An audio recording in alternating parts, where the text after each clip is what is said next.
Do you think humans invented getting high? Nope. Do you think it started with nightclubs? Nope. Do you think it began with someone saying, "Bro, trust me"? Absolutely not. The truth is way crazier. Humans have been experimenting with altered states of consciousness for thousands and thousands of years. Before Wi-Fi, before electricity, before written language, before that one friend who always says, "I know a guy." People were already out there saying, "Hey, what happens if we burn this plant?" And sometimes the answer was, "Wow, that's spiritual." And sometimes the answer was, "Wow, that was a mistake." So buckle up. We're traveling through time to explore how humans got high throughout history. The sacred, the strange, the accidental, and the world-changing. Let's go all the way back. Number 1. Prehistoric humans, the original experimenters. Picture this. No cities, no governments, no written rules. Just humans surviving in nature. When you live that close to plants every day, eventually someone gets curious. At some point, early humans discovered that certain plants didn't just fill your stomach. They changed your mind. Archaeologists found burned cannabis in ancient burial sites in what is now China. And this wasn't random. It appears intentional. Which means thousands of years ago, someone was basically like, "Hey, let's light this and see what happens." And instead of saying, "We should never do that again," they said, "Okay, this is important. This is ceremonial." In prehistoric Europe, cave art in Spain shows mushroom-like images.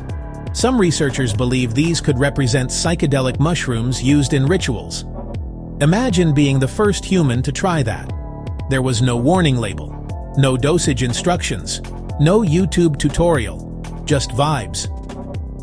Early shamans likely used psychoactive plants during spiritual ceremonies. These altered states were believed to connect people to spirits, ancestors, or the natural world. So the first highs in history, not parties, not rebellion, not entertainment. They were sacred. Honestly, prehistoric humans weren't getting lit. They were getting enlightened. Number 2. Ancient Egypt, beer builders. Fast forward to ancient Egypt. You think of pyramids, pharaohs, golden tombs. You might not think of beer. But beer was everywhere in ancient Egypt. Workers building massive structures were often paid in beer rations. It was safer than untreated water and provided calories and mild intoxication. Imagine showing up to work and your paycheck is, "Here's your bread, here's your beer, don't drop the pyramid." Beer was even placed in tombs for the afterlife.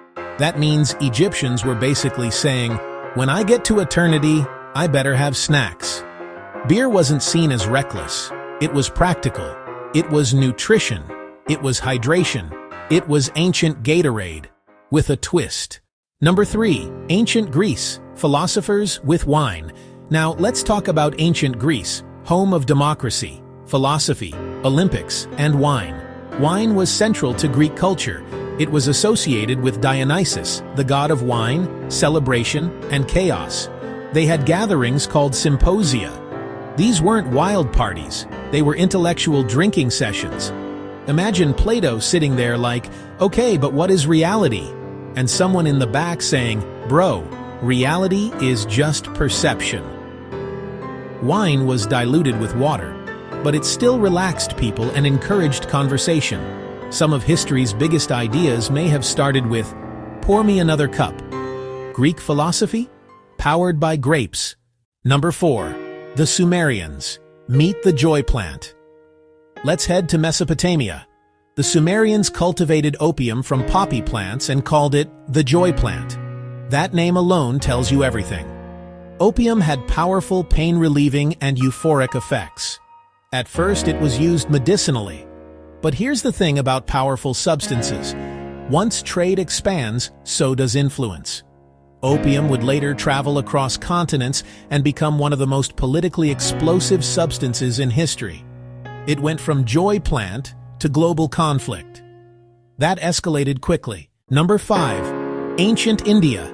Spiritual cannabis. In ancient India, cannabis wasn't underground culture, it was spiritual culture. A drink called bong has been consumed during certain festivals for centuries. In these contexts, cannabis wasn't about zoning out. It was about meditation and devotion. It was structured, intentional, cultural.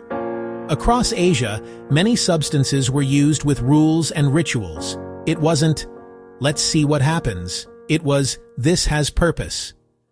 Number 6. The Opium Wars. When high became political.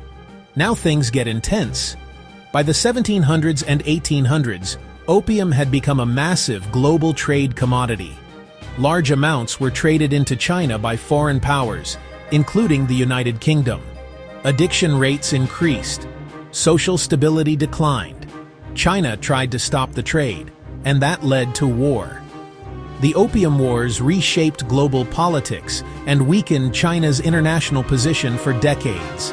Imagine a substance being so powerful economically that it changes world power structures. This wasn't just about personal use anymore, it was about empire. History lesson of the day: never underestimate the global impact of a plant. Number 7. Tobacco. From sacred smoke to global industry. Indigenous tribes in the Americas used tobacco in spiritual ceremonies long before Europeans arrived. It was sacred. Smoke carried prayers. It sealed peace treaties. Then Europeans brought tobacco back to Spain, and Europe said, "Oh, we like this."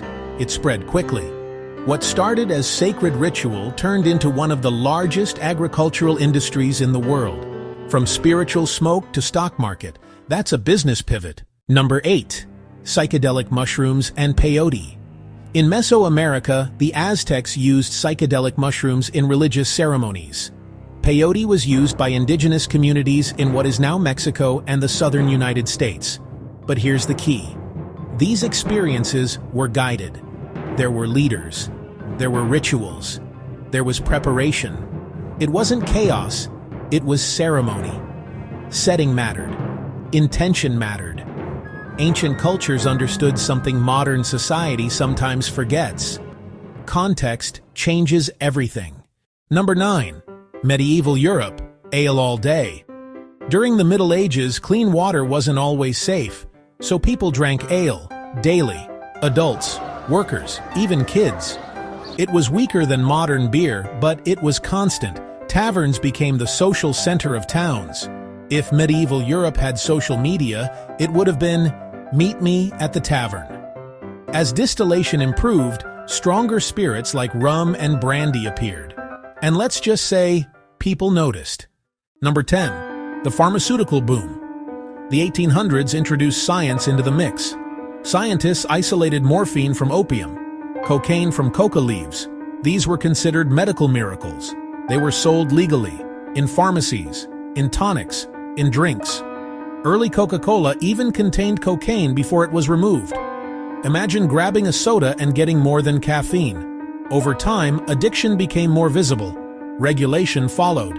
Society shifted from, "This is medicine," to, "This needs control." Number 11. Prohibition, the Great Experiment.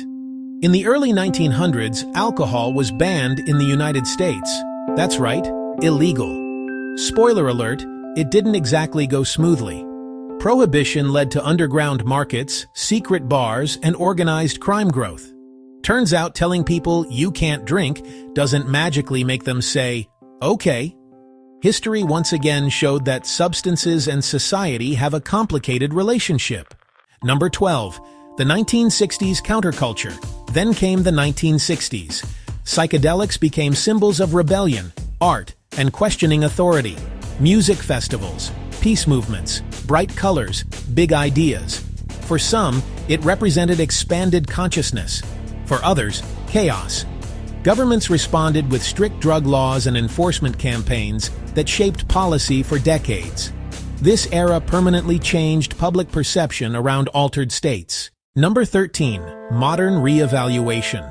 And now, society is once again re-examining certain substances. Research into mental health treatments has reopened discussions that were once shut down. History seems cyclical, sacred, commercial, banned, reconsidered, repeat. Conclusion. Across thousands of years, one truth stands out. Humans are curious about consciousness. We want to feel better. We want to feel connected. We want relief from pain. We want joy. We want meaning. From prehistoric shamans by firelight, to pyramid workers with beer rations, to Greek philosophers debating over wine, to global wars fought over opium, to modern policy debates. The story of getting high is really the story of humanity trying to understand itself, its creativity, its risk, its spirituality, its power, its consequence. And maybe the most interesting part? Despite laws, cultures, and centuries of change, the curiosity never disappears. It just evolves. If you enjoyed this deep dive through history, subscribe for more long-form explorations of fascinating human stories. And tell me in the comments, what strange chapter of history should we explore next?